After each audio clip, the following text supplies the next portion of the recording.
Hello friends, minus செய்யணும்னு நினச்சிங்கன்னா 2 முட்டையை வச்சு சூப்பராக செஞ்சிடலாம். கடையில் வாங்குகிற அதே டேஸ்ட்லேயே இருக்கும். இப்போ நான் செய்கிற மாதிரியே செய்யுங்க. நான் 2 முட்டையை வச்சு இவ்வளோ செஞ்சுருக்கேன் பாருங்கள். நீங்களும் இதே மாதிரி ட்ரை பண்ணி பாருங்கள். இப்போ எப்படி செய்யுதுன்னு பார்க்கலாம்.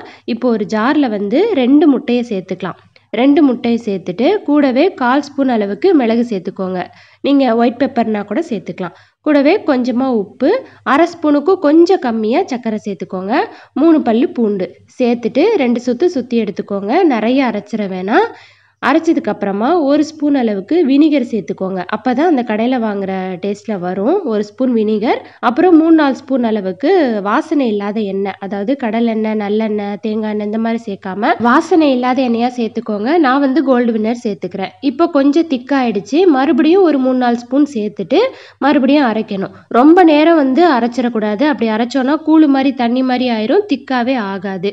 அதனால கொஞ்சம் கொஞ்சமாக விட்டு விட்டு அரைச்சிங்கன்னா சூப்பராக வந்துடும். எனக்கு இந்த திக்னஸ் போதும், அதனால் ஸ்டாப் பண்ணிக்கிறேன்.